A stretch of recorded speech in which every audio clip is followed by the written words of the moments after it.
الله الرحمن الرحيم الحمد لله رب العالمين والصلاة والسلام على رسول الله وعلى آله وصحبه أجمعين. میرے پیارے بھائیوں اور دوستوں، الحمدللہ کل سے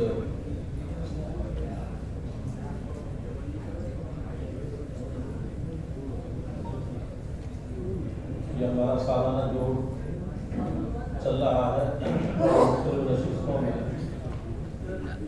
ہمارے سامنے دین اور دین کی محنت کی باتیں آ رہی ہیں، مشورے سے جس کا طے ہوا ہے، اور یہ ایک طرح کا ایک جائزہ ہوتا ہے. جیسے تجارت کا اصول یہ ہے کہ سمجھدار تاجر اپنی تجارت کا جائزہ لیتا ہے کہ میری تجارت جو ہے وہ نقصان میں جا رہی ہے یا نفع میں جا رہی ہے. اور دوسری چیز یہ ہوتی ہے کہ وہ اپنی تجارت کے بڑھانے کے اسباب سوچتا ہے کہ بھئی مجھے اللہ نے یہ تجارت دی ہے، اس طرح سے میری تجارت بڑھے. یہاں تک کہ اس کا پلان یہ ہوتا ہے کہ میری تجارت ملکوں میں پھیل جائے، میرے آئٹم جو ہیں ملکوں میں پہنچیں. ہوتا ہے ایکسپورٹ کی بزنس ہوتی ہے تو لوگوں کے آئٹمس، لوگوں کے مال جو ہے وہ ملکوں میں جایا کرتا ہے. تو ایک تاجر کی یہ فکر ہوتی ہے کہ ہماری تجارت بڑھے اور ملکوں میں پھیل جائے. تو الحمدللہ یہ محنت بھی ایک تجارت ہے اور اللہ نے پہلے سے اس کو ملکوں میں پھیلا رکھا ہے. 2001 میں ہماری جماعت گئی امریکہ، بہت لمبا سفر تھا اور لمبا خرچہ تھا. اس وقت میں تنخواہ بھی بہت تھوڑی ملتی تھی، کچھ ساتھیوں کے حالات ٹوٹے ہوئے تھے، قرضہ وغیرہ لیا اور سفر بہت لمبا تھا. یہاں سے ملیشیا، جاپان سے پھر لاس اینجلس، مغربی کنارہ جو امریکہ کا ہے وہاں جانا. 10 گھنٹے تو سمندر کے اوپر جہاز چلتا رہا. تو ہماری جماعت فوجی بنگلے والی مسجد ہے اور وہاں پہ زبان کی بات ہوتی ہے کئی مرتبہ کی مختلف لوگوں کے ذریعے. تو ہماری جماعت سے بات کی تو مجھے یاد ہے کہ ایک صاحب نے بات کی اور پہلا جملہ ان کا یہ تھا کہ جب کسی تاجر کی تجارت ملکوں میں پھیل جاتی ہے تو آنے جانے کا خرچ بے معنی ہو جاتا ہے. یہ انہوں نے کہا. ہم لوگوں کو اثر تھا، ظاہر لمبا خرچہ تھا، لمبا سفر تھا. تو انہوں نے کہا کہ جب کسی تاجر کی تجارت ملکوں میں پھیل جاتی ہے تو آنے جانے کا خرچ بے معنی ہو جاتا ہے، اس کی کوئی اہمیت نہیں ہوتی. عام طور پہ بڑے تاجر بزنس کلاس میں سفر کرتے ہیں اور جو خرچہ ہوتا ہے اس کو وہ دیکھتے بھی نہیں ہیں کیونکہ ان کی تجارت ملکوں میں پھیل رہی ہے. تو ایسے ہی میرے پیارے بھائیوں یہ پوری دنیا میں یہ کام چل رہا ہے. ابھی ہمارا سفر پڑوس کا ہوا تھا، پوری دنیا کا بڑا اجتماع وہاں ہوتا ہے راجن میں. تو عجیب حیرت ہو رہی تھی کہ پوری دنیا میں جو بڑے ملک ہیں وہ 130 ہیں، ٹوٹل ملک 200 ہیں، لیکن جو بڑے ملک ہیں وہ 120 ہیں. آپ کو حیرت ہوگی کہ 117 ملکوں کے لوگ موجود تھے اس طرح. 117 ملکوں کے لوگ، 120 میں سے 117 ملک آئے ہوئے. 10,000 کی تعداد تھی بیرونی ممالک سے جو آئے تھے، 10,000. تو جب دعا ہو جاتی ہے تو ان کو جوڑا جاتا ہے حویلی میں. بیرونی ممالک کے جو ذمہ دار حضرات ہوتے ہیں ان سب کو بلایا جاتا ہے مغرب کے بعد. تو مولانا ابراہیم صاحب کی بات ہوئی اس میں، فاروق بھائی بھی تھے. تو دیکھنے میں مطلب ایک عجیب لگ رہا تھا کہ اس محنت کی کڑی اسی محنت سے جڑی ہوئی ہے جو محنت اللہ کے رسول نے قرن اول میں صحابہ کو سکھائی تھی. اور جو نقشہ اور جو ماڈل اور جو نمونہ قرن اول میں تھا آج اس کی جھلک نظر آتی ہے. تو الحمدللہ میں بھی اس میں بیٹھا ہوا تھا مجلس میں اور میں بار بار دیکھ رہا تھا کہ یہ 117 ملکوں کے لوگ بیٹھے ہوئے، مختلف ان کے رنگ ہیں، مختلف زبانیں ہیں، مختلف مزاج ہے، مختلف ممالک کے لوگ ہیں، یہ کہاں کہاں سے آئے ہیں اور یہاں پہ سب ایک نہج پہ جمع ہے. سب کی فکر ایک ہے، سب کی منزل ایک ہے، سب کا راستہ ایک ہے، سب کا مقصد ایک ہے، ایک فکر سب کی ایک نہج، جو کام بتایا جا رہا ہے وہ سب لے رہے ہیں اس کو کہ اپنے اپنے ملکوں میں جا کے ایسے ہی کرنا ہے۔ جب ہمارے بڑوں کے مذاکرات ہوئے تو انہوں نے سب نے لیا اس کو، مختلف زبانوں میں ترجمے ہوئے، اور عبد الرحمٰن رضیانہ صاحب نے نہج سمجھائی کام کی، فاروق بھائی نے بزرگوں کے واقعات سنائے، مولانا اسماعیل گودرا صاحب نے عملی طور پر کیسے کام کو کیا جاتا ہے وہ سمجھایا۔ اب سب لے رہے ہیں، ہر چیز کو لے رہے ہیں، اور ایسے دل مسخر کہ سارے ملک والے کی جیسے آپ کہیں گے ہم ویسے کریں گے، جیسے آپ کہیں گے۔ پوری دنیا، جیسے کہ پوری دنیا ایک جگہ ایک پلیٹ فارم پہ ہے، ایک فکر پہ ہے، کہ سب کی فکر ایک ہے، سب کا مقصد ایک ہے، سب کے کام کرنے کا طریقہ اور نہج ایک ہے، سب کا راستہ ایک ہے، یہ ہے۔ تو یہ قرن اول کی جو محنت ہے اللہ کے رسول صلی اللہ علیہ وسلم والی، اس سے یہ کڑی ملتی ہے کہ حضور صلی اللہ علیہ وسلم کے زمانے میں حضرت صدیق اکبر، حضرت عمر حجاز پاک کے ہیں، اور حضرت بلال حضرت سہیل روم کے ہیں، حضرت سلمان فارس کے ہیں، اور سب شیر و شکر حضرت سلمان فارس سے آئے ہوئے ہیں، حضرت سہیل روم سے آئے ہوئے ہیں، حضرت بلال حبشے کے ہیں، اور باقی سارے مکے اور مدینہ کے ہیں، اور سب ایک جگہ، سب کی فکر ایک ہے، سب کا کلمہ ایک ہے، سب کے نبی ایک ہے، سب کا قرآن ایک ہے، سب کا اللہ ایک ہے، سب کا راستہ ایک ہے، سب کی منزل ایک، سب ایک جگہ۔ اس کو وحدت کلمہ کہتے ہیں، اور ہمارے کام کا بنیادی اصول ہے اجتماعیت قلوب، نہج صحیح، اتحاد فکر اور وحدت کلمہ، کہ سب کی فکر ایک، سب کے دل ایک جگہ جڑے ہوئے ہیں۔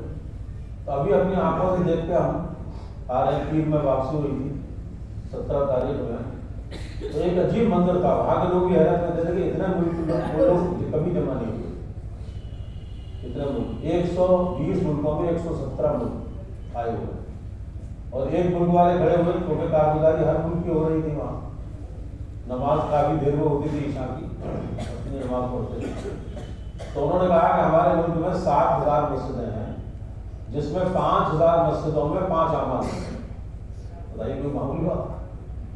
7,000 مسجدوں میں 5,000 مسجدیں 5 اعمال کے اوپر قائم ہیں، انہوں نے کہا کہ 5 اعمال ہو رہے ہیں، اور انہوں نے یہ کہا کہ ہم آپ سے اجازت چاہتے ہیں کہ ہمیں اجازت دے دیجیے، تو اگلے اجتماع تک یعنی 1 سال کے اندر ہم 200 ملکوں میں اپنے ملک کی جماعت بھیج دیں، آپ اجازت دیتے ہیں ہمیں، تو 200 ملکوں میں ہمارے ملک کی جماعت جائے گی، 200 ملکوں کے اندر، اور اندرونی جماعت الگ، اندرونی ملک میں جماعت الگ جائیں گی۔ یہ بیرون کی بات بتا رہا ہوں، یو کے والوں کو بلایا، انگلینڈ والوں کو، انہوں نے کہا بھائی آپ کو تقاضے دیے گئے تھے، کتنے پورے ہوئے؟ تو انہوں نے کہا کہ جو تقاضے آپ نے دیے تھے وہ 2 مہینے میں پورے ہو گئے، 2 مہینے کے اندر، اب ہمیں زیادہ تقاضے آپ دیجیے، آپ ہمیں زیادہ تقاضے دیجیے تاکہ ہم زیادہ ملکوں میں جماعتیں بھیجیں۔ یعنی حیرت انگیز کارگزاریاں تھیں، اس کو تو بیان کرنے میں بہت ٹائم لگے گا۔ ایک مجلس وہاں ہوتی ہے، خصوصی نشست ہوتی ہے، وہ گھوئے اور بہروں کی ہوتی ہے، جو سماج سے محروم ہوتے ہیں، نہ بول پاتے ہیں نہ سن پاتے ہیں، تو وہ ہر اجتماع میں ان کی نشست ہوتی ہے، اس میں ہمارے فیضرائی کے ذمہ دار ہیں سرور صاحب، ان کو اکثر بھیجا جاتا ہے، اس مرتبہ بھی انہیں کرتے ہوا۔ تو جب وہ واپس آئے تو میں نے ان سے پوچھا، ہم اور وہ ایک ہی کمرے میں ٹھہرے ہوئے، میں نے سنور بھائی آپ گونگے بہروں میں گئے تھے ابھی، تو کتنے لوگ تھے وہاں؟ تو انہوں نے کہا کہ 600 تھے، 600، اور سب وقت لگائے ہوئے، کوئی چلا لگائے ہوئے، کوئی 4 مہینے لگائے ہوئے، 600 لوگ جو گونگے بھی ہیں بہرے بھی۔ پھر انہوں نے عجیب بات بتائی، انہوں نے کہا کہ مجھے تو حیرت ہوئی کہ 4 آدمی ان گونگوں بہروں میں ایسے تھے کہ جو 4 جو تھے نا وہ اندھے بھی تھے، یعنی بلائنڈ ہے، نابینا، 4 آدمی، ان سے ملوایا ان لوگوں نے، ان سے سرور صاحب سے مطالعہ کرایا، تو 4 یعنی ایسے تھے جو نابینا بھی ہیں، گونگے بھی ہیں، بہرے بھی، جبکہ گونگے بہروں کی جو بات ہوتی ہے وہ اشاروں سے ہوتی ہے، سائن لینگویج، ان کا ترجمہ ہوتا ہے، تو اشاروں سے وہ سمجھ لیتے ہیں. جب جنت کی نعمتوں کو بیان کیا جائے گا تو کیلا جیسے چھیلا جاتا ہے نا، ایسے اشارہ کرتے ہیں کیلا، تو سمجھ جاتے ہیں کہ جنت کی نعمتیں بیان ہوتی ہیں. تو اشاروں سے سمجھایا جاتا ہے. لیکن ایک آدمی بلائنڈ ہے، نابینا ہے، تو وہ تو اشارہ بھی نہیں دیکھ رہا ہے. اور 7 ان بتا رہے تھے کہ 4 نابینا میں سے ایک سے ملاقات میری کرائی تو تعارف کرایا کہ یہ آدمی 7 مہینے لگا چکا ہے. 7 مہینے وہاں 7 مہینے کی جماعت بھی نکلتی ہے. 1 سال کی جماعت ہے، 7 مہینے کی جماعت ہے، پھر 4 مہینے کی جماعت. آخر میں چلہ آتا ہے. چلے کی تو وہاں کوئی کھانا ہوتا نہیں ہے زیادہ. سال بھر کی جماعت ہے، سال کی، اور 7 مہینے کی اور 4 مہینے کی، آخر میں چلے کی. تو انہوں نے کہا کہ یہ نابینا جو گنگا بھی ہے، بہرا بھی ہے، نابینا بھی ہے، اور اس نے 7 مہینے لگائے. 7 مہینے لگا کے تب یہ اسلام میں آیا.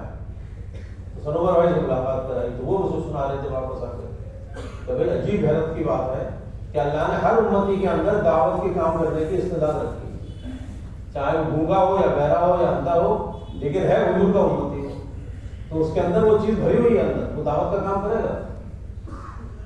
اس کی معذوری مانے نہیں بنے گی، رکاوٹ نہیں بنے گی. اب میں سوچنے لگا، میں نے کہا سنوبر بھائی قیامت کے دن اگر اللہ نے اس کو کھڑا کر دیا کہ جو نابینا بھی ہے، گونگا بھی ہے، بہرا بھی ہے، اور 7 مہینے لگائے ہوئے ہیں، تو کسی کے پاس کیا عذر چلے گا؟ کسی کو قیامت کے دن کیا مجبوری چلے گی کہ سامنے عذر میں تھا، مجبوری تھی، اس لیے میں دین کا کام نہیں کر پایا. اللہ نے اسے کھڑا کر دیا اس آدمی کو کہ جو نابینا بھی ہے، گونگا بھی ہے، بہرا بھی ہے، اور 7 مہینہ اللہ کے راستے میں لگانے کے بعد اسلام میں آیا ہے. تو میں نے کہا کسی کا کیا عذر چل سکے گا قیامت کے دن؟ تو میں یہ کہنا چاہتا ہوں میرے پیارے بھائیوں کہ دنیا اس دعوت کو دل سے قبول کر چکی ہے. ہم دھوکے میں نہ رہے، دل سے قبول کر لیا ہے دنیا نے اس دعوت کو. اور ایسے ایسے قربانیوں میں آگے بڑھ رہے ہیں دنیا میں لوگ کہ عقل حیران ہو جائے گی. ہم تو پاسوں میں آ جائیں گے جب ان کی قربانیاں سامنے آئیں گی. اور کیا کہتے ہیں وہ کہ یہ ہمارے بڑے ہیں. کون بڑے ہیں؟ کہ صاحب ہندوستان میں.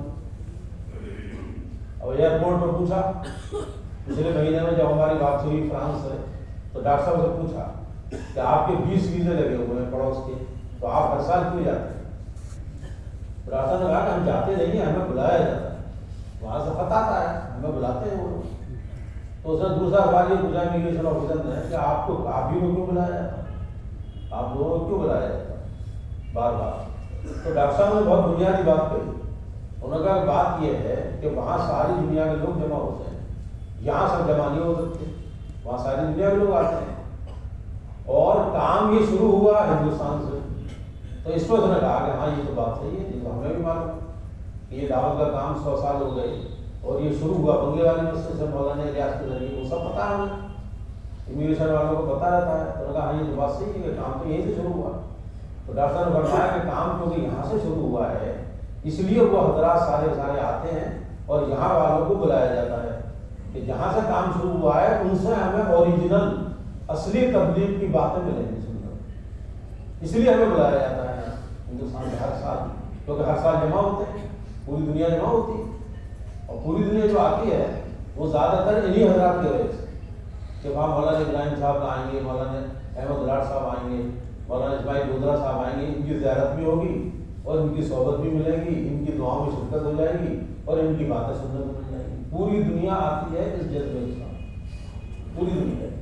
اور میرے پاس پتہ نہیں کتنے ملکوں کے جانے سے پہلے کتنے ملکوں کے میسج آئے کہ یہ بتائیے کہ اس مرتبہ حالات بہت کشیدہ ہیں دونوں ملکوں کے، تو یہ ہمارے بڑے آ رہے ہیں کہ نہیں آ رہے ہیں، یہ انہوں نے پوچھا.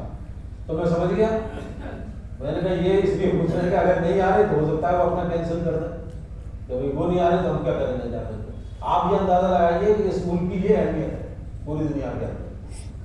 نہیں ہم ڈاکٹر صاحب کے ساتھ میں تھے وہاں فرانس میں، تو ہمارا جو کمرہ تھا اس کمرے کے باہر لکھا ہوا تھا انگریزی میں انڈین ایلڈرس، انگریزی میں انڈین ایلڈرس، ہندوستان کے بڑے.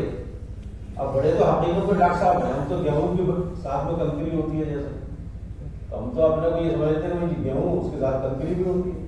تو گیہوں دلتا ہے تو کنکری بھی دل جاتی ہے اسی بھاؤ، جو بھاؤ گیہوں کا وہی کنکری کا رہ جاتا ہے، کیونکہ کنکری گیہوں کے ساتھ ہے. تو بھائی ہم تو کنکری کی طرح سے ہیں، لیکن یہ جو احساس مل رہا ہے یہ ڈاکٹر صاحب کی وجہ سے کہ ڈاکٹر صاحب باقی بڑوں میں فاتح فرانس کہلاتے ہیں.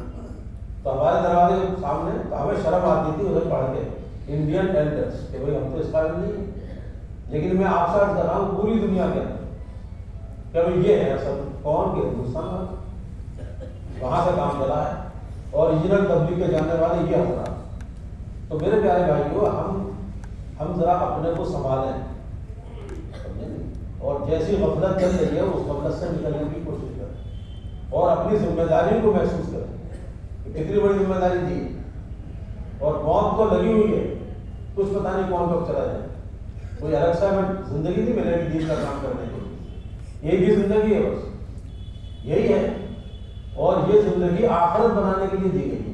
ان دنیا خلقت لکم وانکم خلقتم للآخرہ، کہ دنیا تمہارے لیے بنائی گئی ہے اور تمہیں آخرت کے لیے بنایا گیا ہے۔ اس لیے مولانا ابراہیم صاحب فرمایا کہ اس میں دو چیزیں ہیں کہ دنیا ہمارے لیے بنائی گئی ہے، یہ بشارت ہے، اور ہمیں آخرت کے لیے بنایا گیا ہے، یہ ذمہ داری ہے۔ اس میں دو چیزیں ہیں، ایک تو بشارت ہے، ایک ذمہ داری ہے کہ ان دنیا خلقت لکم، یہ دنیا تمہارے لیے بنائی گئی ہے، یہ ہمارے لیے بشارت ہے کہ اس دنیا کو ہمیں استعمال کرنا ہے، یہ دنیا ہمارے لیے بنائی گئی ہے۔ لیکن اگلی بات جو ہے وہ ذمہ داری ہے کہ تمہیں گائے کے لیے بنایا گیا، کہ بھائی تمہیں آخرت کے لیے بنایا گیا۔ تو آخرت کا مطلب کیا کہ آخرت میں کام آنے والے اعمال کرنا۔ باہوش اور سمجھدار ہے وہ انسان جو اپنے نفس کو قابو میں رکھے اور مرنے کے بعد کام آنے والے اعمال میں لگا دے، جو مرنے کے بعد کام آئے گا۔ اور مرنے کے بعد کیا کام آئے گا کہ جو آدمی جان و مال لگائے گا اس کا بدلہ آخرت میں ملے گا۔ اس لیے قیامت کے دن جو 5 سوال ہیں قیامت کے دن کے، اس میں شروع کے 2 سوال جان کے بارے میں اور بعد کے 2 سوال مال کے بارے میں۔ پہلا سوال کیا ہوگا کہ عمر کہاں لگائی، یہ جان کے بارے میں ہے۔ دوسرا سوال ہوگا جوانی کہاں لگائی، یہ بھی جان کے بارے میں۔ جوانی اور عمر کا سوال 2 سوال ہیں شروع کے، اور یہ دونوں سوال جان کے بارے میں کہ عمر کہاں لگائی اور جوانی کہاں لگائی۔ پھر مال کہاں سے کمایا اور مال کہاں لگایا، یہ 2 سوال مال کے بارے میں۔ یہ جان و مال 2 طاقتیں ہر ایک کے پاس، کسی کے پاس کمی کسی کے پاس زیادہ۔ ان دونوں طاقتوں کو اللہ کے دین پر لگانا، بس اس کو دعوت کہتے ہیں۔ دعوت بیان کرنے کو نہیں کہتے کہ بیان کر دیا، دعوت کہتے ہیں جان و مال لگانا یہ خاص ترتیب کے ساتھ، یہ دعوت کا کام ہے۔ اللہ کے رسول صلی اللہ علیہ وسلم نے صحابہ کو یہی سکھایا ہے، لگانا سکھایا تھا، کوئی بچانا تھوڑی سکھایا ہے، بلکہ کماؤ اور لگاؤ اللہ کے دین کا۔ اور لگانا جو ہوتا ہے لینے کے لیے ہوتا ہے، لینے کے لیے پہلے لگانا ضروری ہے، اس کو انویسٹمنٹ کہتے ہیں۔ پہلے آدمی انویسٹ کرتا ہے پھر اس کا آؤٹ پٹ ہوتا ہے، دکان پہ انویسٹ کرتا ہے، فیکٹری میں انویسٹ کرتا ہے، کھیت میں انویسٹ کرتا ہے، ڈگریوں میں انویسٹ کرتا ہے۔ آدمی پہلے لگاتا ہے، کوئی ڈگری میں لگا رہا ہے، کوئی کھیت میں لگا رہا ہے، کوئی تجارت میں لگا رہا ہے، کوئی کارخانے میں لگا رہا ہے۔ کیوں؟ کیا ملے گا اس سے؟ تو پہلے لگانے والی اسٹیج ہے، لینے والی تو بات کی ہوتی ہے۔ تو صحابہ کو اللہ کے دین پر لگانا سکھایا اور پھر نماز کے ذریعے لینا سکھایا اور اخلاق کے ذریعے دینا سکھایا کہ جب اللہ نے دیا تو رکھ نہیں لیا انہوں نے گھروں میں، بلکہ اخلاق کے ذریعے دیا، اللہ کی مخلوق کو دیا۔ مخلوق پہ لگانے کو اخلاق کہتے ہیں کہ اللہ کی مخلوق پہ لگانا۔ ان کے یہاں مال آتا تھا تو ایسے جیسے چھلنی میں پانی، اب چھلنی میں پانی کتنی دیر رکے گا؟ مال آیا اور ایسے چلا جاتا تھا چھلنی میں پانی، یہ اخلاق ہے۔ تو یہ اللہ کے رسول صلی اللہ علیہ وسلم کی ترتیب ہے، لگانا سکھایا، صحابہ کرام کو لگانا سکھایا، جان لگاؤ مال لگاؤ۔ اور سب سے پہلے لگانے کی چیز ہے وہ دعوت ہے، کہ دعوت کے تقاضوں پہ یہ جان و مال لگے۔ دوسرا جو ہے وہ عبادت ہے، کہ عبادت پہ لگے۔ اور تیسرے جو ہے وہ ہے اخلاق، کہ لوگوں کے اوپر خرچ کرنا، کہ مہمان نوازی ہو رہی ہے، آنے والوں کا اکرام ہو رہا ہے، جانے والوں کو ہدیے دیے جا رہے ہیں، بیواؤں کا خیال کیا جا رہا ہے، یتیموں کا خیال کیا جا رہا ہے، یہ سب اخلاقی پہلو ہے۔ یہ تیسری اسٹیج ہے لگانے کی۔ اور چوتھی جو ہے وہ ہے اپنی ضرورتوں پہ لگانا۔ یہ 4 ہیں خانے لگانے کے، کہ سب سے پہلے دعوت پہ لگے گا جان و مال، پھر عبادت پہ لگے گا، پھر اخلاق پہ لگے گا، اور چوتھے درجے میں جا کر کے اپنی ضروریات پہ لگے گا۔ لیکن آج اگر ہم دیکھیں اپنے معاشرے کا جائزہ لیں تو آج ساری ترتیب جان و مال لگانے کی الٹ چکی ہے۔ الٹ گئی بھائی، جو چوتھے نمبر پہ تھی وہ پہلے نمبر پہ آ گئی، کہ سب زیادہ جان و مال کائے پہ لگ رہا ہے کہ ضرورتوں میں لگ رہا ہے۔ تو ضرورتیں نہیں رہی، بلکہ ضرورتیں خواہشات میں بدل جاتی ہیں۔ جب ضرورتیں مقصد بن جاتی ہیں اور جان و مال ضرورتوں میں لگنا شروع ہو جاتا ہے تو پھر وہ بہت بڑھ جاتی ہے، پھر وہ ضرورت نہیں رہے گی، وہ خواہشات میں بدل جائے. اب کھانے کی خواہش اس کی کوئی حد نہیں، کپڑوں کی خواہش اس کی کوئی حد نہیں، مکان کی خواہش، شادی کی خواہش. اگر خواہشات والی تک زندگی میں داخل آدمی ہو گیا تو اب اس کا کوئی حد نہیں، کوئی اینڈ نہیں ہے اس کا، کوئی حد نہیں ہے اس کا. کتنا لگے گا کہ آپ کو یہ اینڈ نہیں ہے، کوئی حد نہیں ہے. اگر یہ خواہشات کی زندگی میں داخل ہو گئے تو ضرورتوں میں لگانا چوتھے درجے میں تھا جو پہلے درجے میں آ گیا، اور باقی 3 درجے جو ہے وہ مسلمان بھول گیا.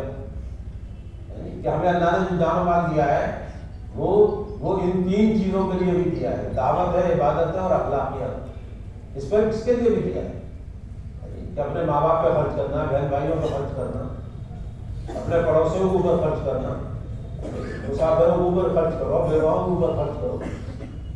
کتنے خرچ کرنے کے کھانے وہ سب بھول گئے. دعوت پہ خرچ کرنا، عبادت پہ لگانا سب بھول گئے. بس ایک چیز رہ گئی کہ بس میں اور میرے بیوی بچے اور ان کی ضرورت ہے، بس ان کی ضرورت ہے. تو میرے پیارے بھائیوں، اس محنت کے ذریعے سے جان و مال لگانے کی ترتیب سیکھنی پڑتی ہے کہ جان و مال لگانا جو ہے وہ کہاں لگانا ہے تاکہ مرنے کے بعد اس کا بدلہ ملے. دنیا سے دنیا بنانا یہ عقل مند نہیں ہے، دنیا سے آخرت بنانا یہ ہے عقل مندی. کہ آدمی اس طرح سے زندگی گزارے کہ دنیا میں رہ کر وہ اپنی آخرت بنا لے. تو میں یہ عرض کر رہا تھا کہ اس میں ایک بشارت ہے اور ایک ذمہ داری ہے. اور اس میں یہ ہے کہ دنیا کو جو اللہ نے بنایا تو دنیا کو مسخر کیا ہے، دنیا کو مسخر کیا ہے. انسان اور جنات کے علاوہ جتنی مخلوقات ہیں وہ سب مسخر ہیں، اور مسخر ہونے کا مطلب یہ ہے کہ اللہ نے ان کو کام پہ لگایا ہے، وہ انسان کی خدمت میں لگی ہوئی ہے. جتنے اس انسان اور جنات کے علاوہ مخلوقات، چاہے کوئی بھی مخلوق لے لیجیے، سورج کو لے لیں، چاند کو لے لیں، ہواؤں کو لے لیں، پانی کو لے لیں، کسی کو لے لیں، یہ سب مخلوقات ہیں اور یہ سب انسان کی خدمت کے لیے لگی ہوئی. اللہ نے کہا کہ دنیا تمہارے لیے بنائی ہے، ان کو اللہ نے مسخر کیا ہے ہمارے لیے. بڑے بڑے جانوروں کو آدمی قابو میں کر لیتا ہے، ہاتھی کے اوپر سواری کر رہا ہے، گھوڑے کے اوپر سواری کر رہا ہے. یعنی کتنے بڑے بڑے جہاز جو ہیں وہ لے کے چل رہے ہیں اوپر. یعنی 15 گھنٹے کی فلائٹ ہوتی ہے ڈائریکٹ امریکہ کی، اور اتنا بڑا جہاز ڈائریکٹ 15 گھنٹے تک اڑتا رہتا ہے. بڑی بڑی سواریوں کو سفر کر دیا. کسی نے کہا کہ سواری میں جب بیٹھو چلو تو پھر دعا کرو، سبحان الذی سخر لنا ھذا وما كنا لہو مقرنین وإنا إلی ربنا لمنقلبون. اس میں یہی ہے کہ اس کو مسخر کیا جاتا ہے، یعنی کام پہ لگا دیا ہے، یہ ہمارے قبضے میں آ گئی، قابو میں آ گئی. یہ ہے تو یہ ساری چیزیں مسخر ہیں. ہماری جماعت آسٹریلیا جا رہی تھی سڈنی، تو یہاں سے سنگاپور ایئر لائن سے جانا تھا. سنگاپور پہنچے، سنگاپور میں بڑا جہاز ملا، ڈبل ڈیکر جو ہوتا ہے 2 منزلہ جہاز، بڑا جہاز 400-500 مسافر ہوتے ہیں. ڈبل ڈیکر جہاز 10 گھنٹے کا سفر اس پہ پیسیفک اوشن کے اوپر. تو ان کا طریقہ یہ ہوتا ہے کہ جہاز جب چلنے والا ہوتا ہے تو جو 2 پائلٹ ہوتے ہیں اس میں ایک سینئر ہوتا ہے، ایک جونیئر ہوتا ہے، کو پائلٹ. تو جو بڑا ہوتا ہے کیپٹن، تو یہ دونوں آگے کا اپنا تعارف بناتے ہیں اسکرین پہ آ کر. تو وہ ایک مرد ایک عورت. اب اتنا بڑا جہاز، اتنا لمبا سفر، سمندر کے اوپر 10 گھنٹے لگاتا سڈنی پہنچنے کے لیے. تو عورت کیا کہہ رہی ہے؟ جو عورت چھپکلی سے ڈرتی ہے، اور وہ کیا کہہ رہی ہے کہ don't worry you are in safe hands, کہ آپ گھبرائیے مت، آپ محفوظ ہاتھوں میں ہیں. یعنی ہم بڑے ٹرینڈ لوگ ہیں، 20 سال سے چلا رہے ہیں جہاز، آپ گھبرائیے مت، اور ہم جو ہے بہت پرفیکٹ پائلٹ ہیں، دونوں بہت ہی ٹرینڈ ہیں، اور ہم آپ کو لے کے چلیں گے. تو وہ کانفیڈنس میں لے رہی تھی سارے مسافروں کو کہ مسافر گھبرایا نہ کرو، کہ 10 گھنٹے جہاز سمندر کے اوپر چلے گا. تو اس نے کہا کہ don't worry you are in safe hands. تم اپنی عبادت نہیں کر پاؤ گے، ہماری کیا کرو گے؟ تو عبادت اللہ کے ہاتھ میں ہے. سبحان الذی سخر لنا، یہ اللہ نے مسخر کیا ہے، اس کو ہمارے ہاتھ میں تھوڑی ہے. تو میرے پیارے بھائیوں میں یہ عرض کرتا تھا کہ دنیا تو اللہ نے ہمارے لیے مسخر کی، اور انسان دنیا کو استعمال کر رہا ہے، لیکن ہمیں کائے کے لیے بنایا؟ تو ہمارے لیے آگے ذمہ داری آ گئی کہ بھائی تمہیں بنایا ہے آخرت کے لیے. ان الدنیا خلقت لکم وانکم خلقتم للآخرہ، کہ تمہیں آخرت کے لیے بنایا گیا. اب یہاں ذمہ داری آ جاتی ہے. اور آخرت جو بنے گی وہ مال سے، چیزوں سے نہیں بنے گی، بلکہ آخرت بنے گی دین سے اور دین کی محنت سے. جو دین میں چلے گا دین کی محنت کرے گا اس سے اس کی آخرت بنے. لہٰذا یہ محنت آخرت بنانے کی محنت رہے گی کہ جو آدمی اس محنت کو کرتا رہے گا تو خود بخود اس کی آخرت بنتی رہے گی. کشٹ کریں گے ہماری آخرت بنے گی, تعلیم میں بیٹھیں گے ہماری آخرت بنے گی, ہم دوسرا کشٹ کریں گے ہماری آخرت بنے گی, ہم چلہ لگائیں گے چلہ لگانے سے ہماری آخرت بنے گی. سارے اعمال آخرت ہی بنانے کے لیے تو ہے کہ اللہ راضی ہو جائے آخرت بن جائے. بس اللہ راضی ہو جائے آخرت بن جائے. ہر عمل میں یہ نیت کرنی ہے اللہ اور آخرت. دنیا کی نیت تو ہے ہی نہیں کہیں. یہاں انوپ شہر روڈ پہ ایک گاؤں ہے, وہاں پہ ہماری جماعت گئی تھی, اپنی مسجد وار جماعت کے ساتھ میں گیا تو وہاں پہ بھینسیں بہت تھیں. بھینس تو ہم کشت کر رہے تھے تو گوبر بہت آ رہا تھا بھینسوں کا, بچ بچ کے جا رہے تھے. اب ان لوگوں کو جمع کیا مغرب میں جمع ہو گئے گاؤں والے. تو میں نے ان سے ایک سوال کیا, مثال دی. وہ تو گاؤں والوں کو گاؤں والی مثال دی جاتی ہے. میں نے کہا بھائی آپ نے تو بھینسیں ہیں, بہت مہنگی بھینسیں کا خرید رکھی ہیں ماشاء اللہ. تو میں نے کہا جب آپ بھینس خریدنے جاتے ہیں, مثال کے طور پر 2 لاکھ روپے کی بھینس آپ کو خریدنی ہے, تو آپ بھینسوں کے بازار میں جا رہے ہیں پیٹ میں اور 2 لاکھ روپے لے کے جا رہے ہیں. تو کوئی آپ سے پوچھا ہے کہ بھائی آپ بھینس کیوں خرید رہے ہیں 2 لاکھ روپے کی, تو آپ کیا جواب دیں گے؟ تو وہ سب ایک دم منہ دیکھنے لگے ایک دوسرے کا, کبھی یہ بھی کوئی سوال ہے پوچھنا. تو انہوں نے بولا صاحب دودھ کے لیے خریدتے ہیں بھینس, کوئی 2 لاکھ روپے کی بھینس خریدنی ہے تو دودھ کے لیے خریدنی ہے. میں نے کہا ہاں دودھ کی تو نیت ہوتی ہے, ہاں دودھ کی نیت ہوتی ہے. تو میں نے کہا آپ میں ایسا ہے کوئی بھینس خریدتے وقت گوبر کی نیت کرتا ہے کہ گوبر دے گی بھینس, 2 لاکھ روپے کی بھینس خرید رہے ہیں گوبر, تو سب ہنسنے لگے کہ دعوت اللہ خود ہم گوبر کی نیت کیوں کریں گے؟ بھائی ہر آدمی بھینس دودھ کے لیے لاتا ہے خرید کے. میں نے کہا گوبر کہ گوبر تو انڈرسٹوڈ ہے, گوبر تو دے گی, وہ گوبر کی نیت تھوڑی کرنی پڑے گی, جو بھینس دودھ دے گی وہ گوبر دے گی. تو یہ انہوں نے اپنی زبان میں کہا کہ یہ تو انڈرسٹوڈ ہے گویا میں کہ یہ تو سمجھی سمجھائی چیز ہے کہ جو بھینس دودھ دیتی ہے وہی گوبر دیتی ہے. لیکن 2 لاکھ روپے خرچ کرتا ہے آدمی دودھ کی نیت سے, تو اس سے دودھ ملے گا, گوبر کی نیت سے تھوڑی کرتا ہے. تو میں نے کہا ایسے ہی آخرت دودھ کی طرح ہے اور دنیا گوبر کی طرح ہے. آخرت دودھ کی طرح ہے اور دنیا گوبر کی طرح ہے. جس دن سے آخرت بنے گی اسی دن سے دنیا بنے گی, لیکن دنیا کی نیت نہیں کرتی. جیسے جو بھینس دودھ دیتی ہے وہی بھینس گوبر دیتی ہے, لیکن گوبر کی نیت کوئی نہیں کرتا ہے. جب بھینس خریدتا ہے آدمی تو ہر آدمی دودھ کی نیت کرتا ہے, اور گوبر کبھی گوبر انڈرسٹوڈ ہے کہ گوبر تو ملے گا, جو بھینس دودھ دے گی وہ گوبر دے گی. تو ایسے ہی دین پر چلتے وقت جب دین پر ہم چلیں گے اور کوئی بھی عمل کریں گے تو نیت ہمیں دودھ والی کرنی ہوگی. دودھ والی نیت کا مطلب کیا ہوا کہ اللہ اور آخرت. تبھی میں عمل اس لیے کر رہا ہوں کہ میرا اللہ راضی ہو جائے, آخرت بن جائے. کہ دنیا کہ وہ تو گوبر کی طرح ملے, وہ کہاں جائے گی. جیسے گوبر ملتا ہے بغیر نیت کیے, ایسی دنیا بھی دین کے توفیل میں ملتی ہے. اور ایک صاحب نے مجھے اچھی مثال دی کہ آپ اردو میں لکھیں اعمال, اعمال لکھیں اردو میں تو الف عین میم الف لام, یہ تو لکھا جائے گا اعمال. تو اعمال کے اندر تو مال موجود ہے, تو بھائی اعمال کا لفظ لکھو تو اس میں تو مال موجود ہے اندر. اور اگر مال لکھو تو مال میں اعمال نہیں ہے, سمجھے نہیں, مال میں اعمال نہیں ہے. یعنی مال کما کے آخرت بن جائے یہ نہیں ہو سکتا, لیکن اعمال بنا کر کے آپ دنیا بن جائے یہ ہو جائے.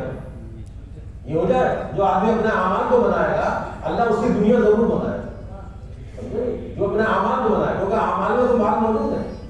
اچھا یہ بات ایسی نہیں ہے کہ ہوائی بات ہو, بلکہ صحابہ کی زندگی ہمارے سامنے ہے کہ صحابہ نے اس دعوت کی محنت کو اپنا مقصد بنایا. تو اللہ نے اس دعوت کی محنت کے توفیل میں ان کو اتنی دنیا دی کہ ان کے گھروں میں درم اور دینار کے ڈھیر لگے رہتے.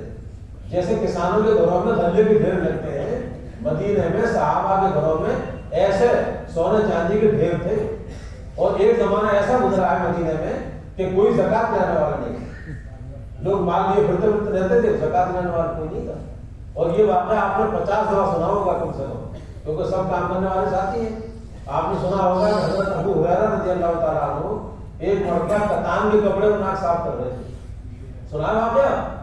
اور کیا کہنے لگے, کیا کہنے ہیں ابو ہریرہ کے, یہ کہہ رہے ہیں اپنے کو مخاطب کر کے کہہ رہے ہیں کیا کہنے ہیں ابو ہریرہ کہ آج کتان کے کپڑے سے ناک صاف کرتا ہے. کتان کا کپڑا بہت مہنگا کپڑا ہوتا تھا, اس کو بہت مہنگا کپڑا, اس کپڑے سے ناک صاف کر رہے تھے. تو خود ہی کہنے لگے کیا کہنے ہیں ابو ہریرہ کے, آج کتان کے کپڑے سے ناک صاف کرتا ہے.